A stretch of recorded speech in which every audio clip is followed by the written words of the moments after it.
A dialética gnoseológica na busca pela verdade concreta. Resenha do livro de Jacob Bazarian, O Problema da Verdade. Teoria do Conhecimento, São Paulo, 1994. Jacob Bazarian, de origem armênia, nasceu em 1919 na Turquia e veio ao Brasil com a idade de 8 anos, onde licenciou-se em Filosofia Pura pela USP em 1945. Em 1949 fez curso de extensão na Faculdade de Filosofia da Sorbonne em Paris, com bacharel e Jean-Hall, e foi redator-chefe do jornal Armênia, publicado em francês. Entre centenas de artigos, de dezenas de trabalhos científicos e vários livros, destacam-se Mito e Realidade sobre a União Soviética, Intuição Heurística e curso de Sociologia.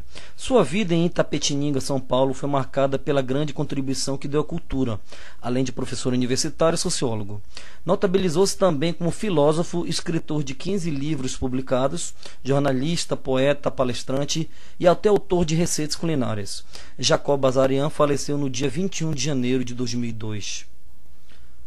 A obra concentra-se no problema da verdade do conhecimento dentro da gnoseologia, e assim sua estrutura está organizada em 10 capítulos que se distribuem em 3 partes.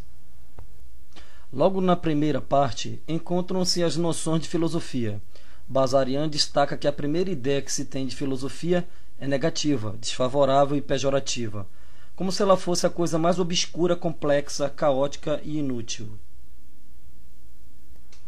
Etimologicamente, a palavra filosofia vem do grego e significa amor à sabedoria, amante do saber, sendo Pitágoras, por modéstia, o primeiro a usar a palavra filósofo, isto é, amigo ou amante da sabedoria, anteriormente chamado de sófos. Bazarian coloca a filosofia como o tronco da árvore do conhecimento, sendo as ramificações as diferentes ciências particulares. Segundo o autor, a finalidade prática do conhecimento está na necessidade de sobrevivência, principalmente no processo da produção material, onde no desenvolvimento se exige cada vez mais conhecimento. Atualmente, a filosofia é uma ciência que estuda as leis mais gerais do ser, do pensamento, do conhecimento e da ação. É uma concepção científica do mundo como um todo, do qual se pode deduzir certa forma de conduta. A filosofia só é válida se for uma filosofia da vida e para a vida. O objetivo último da filosofia é encontrar respostas a essas interrogações inquietantes do homem sobre si mesmo. O que somos? De onde viemos? Para onde vamos? Qual é a nossa razão de ser sobre a Terra? Será o homem realmente o senhor de sua vida ou é um simples joguete de forças cegas que agem no universo? Estaremos destinados a perecer completamente ou possuímos uma alma imortal? Qual o verdadeiro significado da nossa presença no mundo? Qual é o sentido último do universo e vida humana? Entre tantos, os problemas fundamentais da filosofia é o problema ético, teoria dos valores, o problema ontológico, teoria do ser, e este problema gnoseológico, teoria do conhecimento, que a partir de Kant, do século XVIII, passou a constituir a base de toda a filosofia. Na história da filosofia, encontram-se sempre 2 aspectos, o teórico e o prático. A filosofia teórica compreende a ontologia e a gnoseologia, preocupados com o problema do ser e do conhecimento, juízo de realidade. Enquanto a filosofia prática compreende a axiologia, que indica como deve ser o ideal nos diferentes domínios da conduta humana, juízo de valor. As 3 partes da filosofia, ontologia, gnoseologia e axiologia, estão intimamente ligadas. Quando se fala em conhecimento, tem-se em vista o conhecimento da verdade, do pensamento verdadeiro, pois um conhecimento falso não é propriamente o conhecimento, mas sim erro e ilusão. De um modo geral, independente de ser verdadeiro ou falso, todo conhecimento representa uma relação entre o sujeito cognoscente, nossa mente, nossa consciência, e o objeto conhecido, os fatos, objetos e fenômenos da realidade exterior. O conhecimento pode significar tanto o processo de conhecer como o produto desse processo. De acordo com sua profundidade e sua aproximação da verdade, podemos distinguir, de um modo geral, 3 graus de conhecimento: o vulgar, o científico e o filosófico. O conhecimento vulgar é o conhecimento vago, que só consta os fatos, não procura explicá-los cientificamente pelas causas reais e naturais. Ao contrário, o conhecimento científico é o que consiste no conhecimento causal e metódico dos fatos e dos fenômenos, colocando uns em relação com os outros, de modo que é possível descobrir-lhe a uniformidade e determinar as leis que o regem. Por último, o conhecimento filosófico é o que possui mais profundidade, universalidade e radicalidade do que o conhecimento científico. Segundo Bazarian, o verdadeiro filósofo deve conhecer as leis fundamentais de todas as ciências. A relação entre a matéria e a consciência é a questão fundamental da filosofia, pela simples razão de que é tão universal e avassaladora que abrange todos os problemas filosóficos.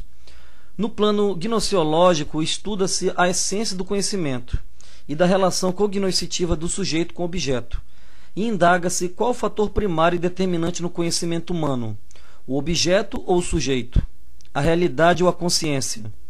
Conforme a resposta que dão a essas perguntas, as doutrinas filosóficas dividem-se em dois grandes campos, o idealismo e o materialismo. Jacob Bazarian condena o idealismo, considerando o obscurantismo e misticismo clerical, ou caminho para o mesmo, não infundado, sendo uma flor estéril, onde cresce sobre a árvore viva do verdadeiro conhecimento humano, vivaz, fecundo, vigoroso, todo-poderoso, objetivo e absoluto.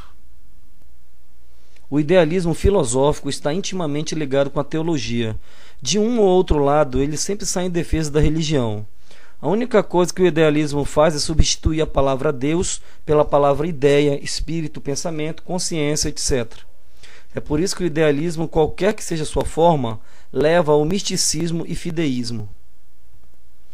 As classes dirigentes e grupos políticos demonstram interesse na defesa do idealismo contra o materialismo, difundindo ideias reacionárias com a finalidade de manter as grandes massas na ignorância, no misticismo e fideísmo, para mais facilmente dominá-las e explorá-las.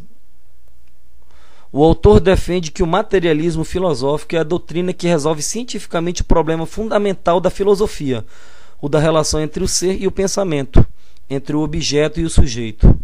O materialismo filosófico sempre foi a concepção do mundo das classes sociais avançadas, adepto da democracia e interessados no progresso da ciência e da sociedade. Em oposição ao idealismo, o materialismo mostra que os objetos materiais existem fora e independente de nossa consciência, que nossas sensações e ideias são imagens do mundo exterior. Segundo a excelente definição de Comte, o materialismo é a doutrina que explica o superior pelo inferior. Em outros termos, o vital e espiritual pelo material. Durante os últimos 4 séculos, apareceram várias escolas filosóficas que desenvolveram a filosofia materialista. Desenvolvimento esse que culminou com a criação do materialismo dialético e histórico, elaborado no século XIX por Marx e Engels, cuja obra foi enriquecida pelos epígonos de Plekhanov e Lenin, e muitos outros marxistas soviéticos e contemporâneos. Entre as variantes do materialismo, destacam-se o materialismo ingênuo, materialismo espontâneo, materialismo mecanicista e materialismo vulgar. Bazarian destaca a possibilidade do conhecimento como um segundo aspecto do problema fundamental da filosofia, podendo ser exposto nas seguintes perguntas: o que podemos conhecer? A nossa mente, a nossa consciência é capaz de conhecer e refletir de maneira adequada o mundo que nos rodeia? Sobre a cognoscibilidade do mundo na história da filosofia, existem 2 posições antagônicas, os que negam e os que afirmam. Entre as soluções negativas estão as doutrinas céticas e agnósticas, com inúmeras variantes. Entre as soluções positivas estão as doutrinas dogmáticas e materialistas. Quanto às soluções negativas, Bazarian se surpreende com filósofos de tão grande envergadura e fama por terem sustentado teorias tão frágeis e incoerentes. Quanto às soluções positivas, Bazarian critica os dogmáticos, pois creem piamente que a verdade absoluta pode ser conhecida de modo direto, quer pelos sentidos, os empíricos, quer pela razão, os racionalistas, quer pela intuição, os intuicionistas, ou pela fé, fideístas, ou outros meios suprarracionais, irracionistas. Entretanto, o conhecimento da verdade é um processo longo, complexo e indireto, entre o objeto e o sujeito cognoscente. Com isso, o dogmatismo leva inevitavelmente ao irracionalismo, misticismo e fideísmo. A posição do materialismo dialético ou diamate é intermediária entre o dogmatismo e o ceticismo relativo, pois creem que os nossos conhecimentos são relativos, na etapa atual. Acreditam no conhecimento da verdade absoluta, não de modo imediato, como afirmam os dogmáticos, mas sim paulatinamente. No processo do conhecimento participam os sentidos, a razão e a intuição. Pergunta-se: qual desses é a origem, a fonte e a base principal do conhecimento humano? O materialismo dialético é a síntese dialética das três teorias extremas unilaterais: o empirismo, sentidos; o racionalismo, razão; e o intuicionismo, intuição, onde os três fatores, os sentidos, a razão e a intuição, tomam parte da elaboração do conhecimento. No capítulo 9 encontra-se o objeto de estudo que justifica o livro, o problema da verdade e seu critério. Bazarian começa definindo o conceito de verdade como o reflexo do objeto na mente, a adequação do pensamento com a coisa em si. E ainda destaca uma diversidade de espécies de verdades, entre elas a verdade material, objetiva ou real, verdade formal ou lógica, verdade axiomática ou convencional, verdade axiológica, verdade moral, verdade pragmática, verdade político-estatal e verdade dogmático-religiosa. Existem outras verdades que não deveriam ser consideradas como tal. Entre elas tem as verdades fictícias, verdades irreais, verdades ilusões, verdades justificações, etc., onde não são verdades propriamente falando. Rigorosamente, só há dois tipos fundamentais de verdade na gnoseologia e nas ciências naturais: a verdade material, correspondente com a realidade objetiva, e a verdade formal, correspondente com a coerência consigo mesma, pois as duas espécies de verdade têm caráter objetivo, necessário e universal. Para o critério da verdade, não basta que um conhecimento seja verdadeiro. Há necessidade imperiosa de poder alcançar a certeza de que é verdadeiro.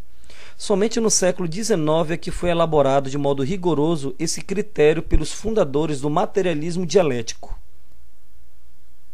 Quanto ao caráter concreto da verdade, pode-se afirmar que não há verdades abstratas, válida para tudo e todos os casos. A verdade é sempre concreta, de caráter subjetivo, válida para cada caso. Existem três pontos de vista principais com relação à verdade: o absolutismo, o relativismo e o absolutismo relativista. Na obra, Bazarian mostra que nem o absolutismo e o relativismo conseguem solucionar corretamente o problema. A resposta está entre as duas teorias: o absolutismo relativista, que é a posição defendida pela filosofia diamática e que é aceita pelo autor. O livro, no capítulo 10, Jacob Bazarian divulga um trabalho original, fruto de 5 anos de pesquisas pela primeira vez na história da filosofia, na qual faz uma tentativa de análise científica e gnoseológica do que seja a intuição, e depois disso expõe condições favoráveis à sua manifestação, bem como as regras para desenvolver em nós a capacidade intuitiva. A intuição heurística ou divinatória é o conhecimento direto que nos faz pressentir a verdade, adivinhar a solução de um problema ou descobrir algo novo. Pode manifestar-se em vários tipos de intuição profissional: a intuição médica, no diagnóstico de uma doença; a intuição militar, percepção na estratégia do inimigo; a intuição agrícola, predição na qualidade da safra; intuição jurídica, percepção na inocência ou culpabilidade; intuição policial, detetive que descobre o autor de um crime; intuição feminina, resolução de problemas caseiros e familiares. Os traços característicos são o caráter imediato, caráter repentino, caráter não consciente e sem dados suficientes. A principal diferença entre o conhecimento intuitivo e o conhecimento sensível e racional é que, enquanto estes trabalham com dados conscientes e perceptíveis, aquele trabalha com dados subconscientes, subliminares, imperceptíveis ou quase imperceptíveis aos sentidos e à razão. Sentidos e razão e intuição heurística ajudam-se reciprocamente, completam-se mutuamente e formam uma unidade dialética. Por fim, as condições favoráveis para a manifestação da intuição heurística se dá através de ter um problema pessoal ou profissional para resolver, desejar imperiosamente solucionar o problema, colocar correta e concretamente o problema, acumular ricos conhecimentos práticos e teóricos sobre o problema que nos preocupa, concentrar todas as forças psíquicas trabalhando e meditando longa e intensivamente na solução do problema, desconcentrar a mente, passando para outro tipo de atividade e ter a mente flexível e aberta para o novo. Bazarian diz que para merecer a visita da intuição, a musa da adivinhação, da descoberta e da criação, é preciso saber trabalhar, meditar e descansar. O autor aborda o estudo do conhecimento na obra em forma de processo e declara ter sido inspirado na obra de Johannes Hesse, Teoria do Conhecimento, e que em seu método e em sua teoria na gnoseologia do materialismo dialético. Jacob Bazarian busca expor os problemas com o máximo de clareza, concisão e precisão. A contribuição da obra é da maior significância para a construção de uma sociedade progressista, detentora de um conhecimento transformador e mais próximo da realidade concreta, e assim possibilitando a liberdade dos grilhões da ignorância e a claridão para a cegueira dogmática ingênua dominante em nosso país. O brilhantismo do autor é notório, inovador e histórico, por sua originalidade teórica sobre a análise científica da intuição criadora. A obra possui uma estrutura sistematizada de conceitos, construída e organizada com degraus de conhecimentos que sustentam a compreensão no andamento da leitura. Com isso se estabelece uma logicidade satisfatória. O livro é fabuloso para a desmitificação dos critérios científicos necessários para o alcance de uma verdade concreta ou parte dela.